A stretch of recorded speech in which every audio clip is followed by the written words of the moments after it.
Newsroom লাইভে আরো একবার আপনাদেরকে স্বাগত। তৃণমূলে তুঙ্গে গৃহদাহ, জেলার সভাপতির পদ ছাড়লেন কাকলি ঘোষ দস্তিদার। বারাসাত সাংগঠনিক জেলার সভাপতি পদ ছাড়লেন কাকলি। সভাপতি পদ ছাড়তে চেয়ে সুব্রত বক্সিকে চিঠি দিয়েছেন কাকলি ঘোষ দস্তিদার। জিয়াউল প্রতিনিধি আমাদের সঙ্গে রয়েছেন। জিয়াউল, যে চিঠি তিনি সুব্রত বক্সিকে দিয়েছেন সেই চিঠিতে ঠিক কি উল্লেখ করেছেন? দেখো, একেবারে চিঠিতে তিনি স্পষ্ট করলেন যে পশ্চিমবঙ্গে সম্প্রতি সময়ে অপরাধ, দুর্নীতি, কিছু উদ্বেগজনক ঘটনা সাধারণ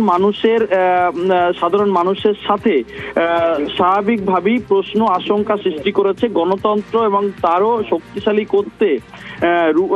করতে হলে রাজনৈতিক স্বচ্ছতা, জবাবদিহিতা, দায়বদ্ধতা, শিষ্টাচার এবং মানুষের প্রতি দায়িত্ব মূল্যবোধককে আরো গুরুত্ব দেওয়া প্রয়োজন।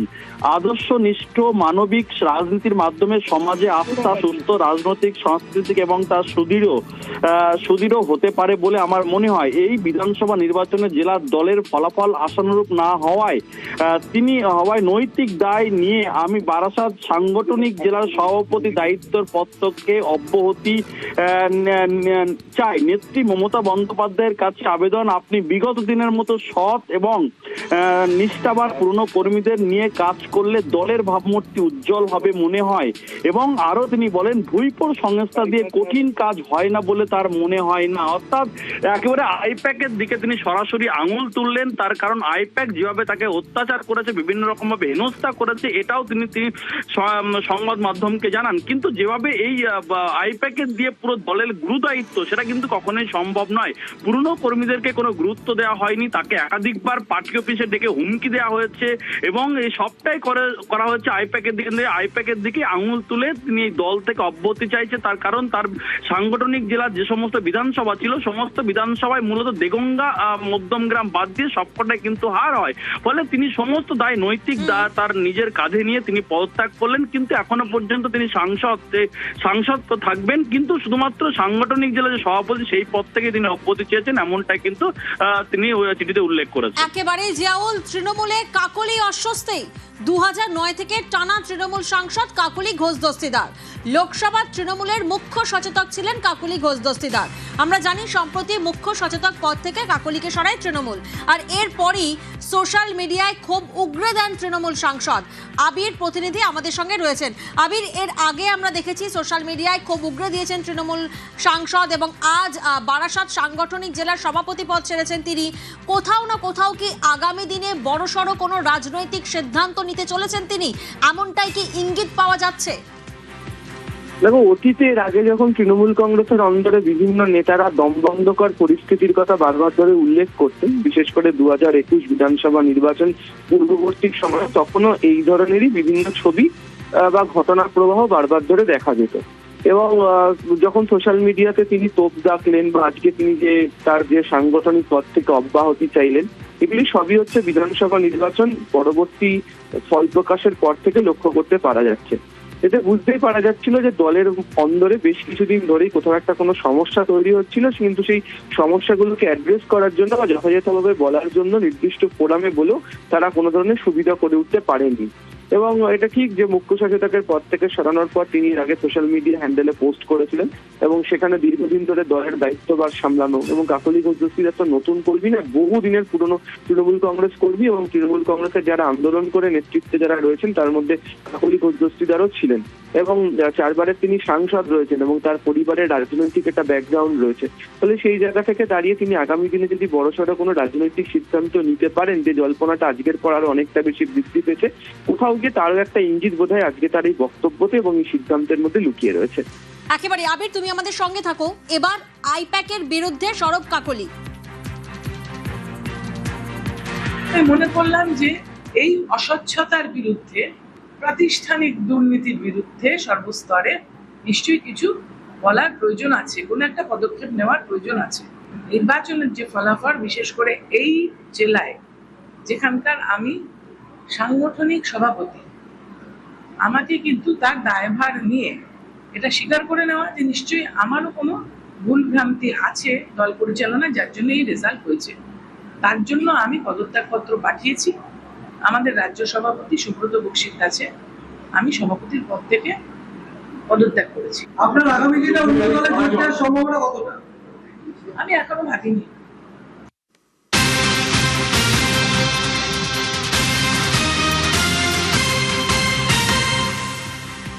এবার আইপ্যাকের বিরুদ্ধে সরব কাকলি। তৃণমূলের সর্বনাশের পেছনে আইপ্যাক, দাবি কাকলি ঘোষ দস্তিদারের। ভোট কুশলী সংস্থার বিরুদ্ধে ধমকানো চমকানোর অভিযোগ। আবির প্রতিনিধি আমাদের সঙ্গে রয়েছেন। আবির, আমরা দেখেছি পদত্যাগপত্রে দলের মধ্যে প্রাতিষ্ঠানিক দুর্নীতির দিকে যেমন অঙ্গুলি নির্দেশ করেছেন কাকলি ঘোষ দস্তিদার, পাশাপাশি কাঠগড়ায় তুলেছেন আইপ্যাককে। তবে এই প্রথম নয়, আমরা ৪ মে ভোটের ফল ঘোষণার পরেই দেখছি তৃণমূলের একাংশ সরব হয়েছেন এই আইপ্যাককে নিয়ে। সেক্ষেত্রে দলের অবস্থান কি? দেখো, কাকলি ঘোষ দস্তিদারের যদি একটু চিঠিটা লক্ষ্য করতে পারা যায়, সেখানে তিনি লিখেওছেন যে ভুইফোর সংস্থা দিয়ে কঠিন কাজ হয় বলে মনে হয় না। এবং বারাসাত সাংগঠনিক জেলার ক্ষেত্রে আইপ্যাক যে সংস্থা তৃণমূল কংগ্রেসকে সহযোগী হিসেবে ছিল, তাদের দুজন ম্যানেজার, সেই দুজন যেভাবে কাজ করেছিলেন এবং তাদের কারণেই যে সাংগঠনিক কার্যক্ষমতা তৃণমূল কংগ্রেসের নষ্ট হয়েছিল, সূত্রের খবর কাকলি ঘোষ দস্তিদার সেই প্রসঙ্গের কথা তিনি তার দলের শীর্ষ নেতৃত্বকে বা যথাস্থানে জানিয়েছিলেন, কিন্তু সেখান থেকেও কোনো ব্যবস্থা গ্রহণ করা হয়নি। এবং বারাসাত সাংগঠনিক জেলাতে তৃণমূল কংগ্রেসের ফল, উত্তর 24 পরগনা জেলাতে তৃণমূল কংগ্রেসের ফল কি হয়েছে সবাই দেখতে পাচ্ছে। এবং তুমি ঠিকই বললে যে ৪ মের পর থেকে একাধিক নেতা বিভিন্ন সময় জুড়ে আইপ্যাকের বিভিন্ন বিষয় নিয়ে তারা কথা বলছেন এবং তাদের প্রত্যেকের বক্তব্য আইপ্যাকের এই ভূমিকা নিয়ে বারবার তারা দলের দৃষ্টি আকর্ষণ করেছিলেন, কিন্তু যথাযথভাবে দলের তরফ থেকে তাদের কোনো বক্তব্যকে গ্রহণযোগ্য বলে মনে হয়নি বা সেই সিদ্ধান্ত জানানোর ক্ষেত্রেও তাদেরকে গুরুত্ব দেওয়া হয়নি। এখন তৃণমূল কংগ্রেসের তরফ থেকে বেশ কিছু জায়গাতে বলা হচ্ছে যে তারা নিজেরা চলছেন, যারা পুরনো নেতা রয়েছেন বা যারা সাংগঠনিক কাজে ব্যস্ত রয়েছেন তাদেরকে গুরুত্ব দিয়ে দেখা হবে। কিন্তু দলের পরিষ্কার বক্তব্য, আইপ্যাকের কারণে যে সমস্যা তৈরি হয়েছে সেই সমস্যাকে পুরোপুরিভাবে দূর না করতে পারলে বা যারা রয়ে গিয়েছেন তাদেরকে দূরে সরাতে না পারলে এই নির্বাচনী ফলের হারার পিছনে যে তারাই দায়ী সেই বিষয় নিয়ে তারা সরাসরি তোপ যাচ্ছেন। তো এক্ষেত্রে দাঁড়িয়ে তৃণমূল কংগ্রেসের তরফ থেকে সরাসরি অভিযোগকে মেনে নিয়ে কি ব্যবস্থা নেওয়া হয় সেটাই এখন দেখার। তবে এখনো পর্যন্ত যে অভিযোগ জমা পড়েছে সেই অভিযোগের পরিপ্রেক্ষিতে দল যে কোনো ব্যবস্থা গ্রহণ করেছে তা এখনো পর্যন্ত জানা যায়নি। বেশ, ধন্যবাদ আবির। একটা হঠাৎ করে কোনো ভুইফোর সংস্থা আসলো, তারা এসে ধমকালো। সবচেয়ে বড় কথা যে এইখানে এসে এইখানে বসে ধমকে যাচ্ছে। আমি রাজনীতি করছি ধরুন 40-42 বছর, একটা মেয়ের বয়স 22 বছর, সে এসে এখানে ধমকে যাচ্ছে। নাম আপনারা বুঝে নিন। হ্যাঁ, তাই তারা তো সারাক্ষণ ধমকাচ্ছে কি করে পলিটিক্স করতে হবে, কি করে ভোট করতে হবে, কি করে। এবারে ভোটটা আপনি দেখুন, সারা বাংলা জুড়ে ভোটের ব্যবস্থাটা দেখুন। সর্বনাশ করার মূলে যদি কেউ থাকে তাহলে ওই সংস্থা একেবারে সর্বনাশ করে দিয়েছে। আইপ্যাক ইস্যু থেকে দিদি দলের সঙ্গে অনেক আগে আপনার দূরত্ব তৈরি হয়েছিল। সেটা একটা হয়েছে, কেননা ওরা এমন ভুলভাল নির্দেশ দিত, এমন অথরিটেরিয়ান একটা অ্যাটিটিউড নিত, যেন ওইখান থেকে কথা বলছি আর আমাদের সবাইকে শুনতে হবে। তা তো নয়। যুদ্ধ করতে করতে লড়াই সংগ্রাম করতে করতে জীবনের সবকিছু শেষ করে দিয়েছি শুধু গণতন্ত্রের প্রতিষ্ঠা করতে এই রাজ্যে। সেখানে আমার সম্বন্ধে যদি কেউ কিছু বলে বা আমাকে যদি শেখাতে আসে, সেটা ভ্রান্তি নয় তার। মায়ের পদত্যাগের পরই সোশ্যাল মিডিয়ায় পোস্ট কাকলির ছেলে বৈদ্যনাথ ঘোষ দস্তিদারের।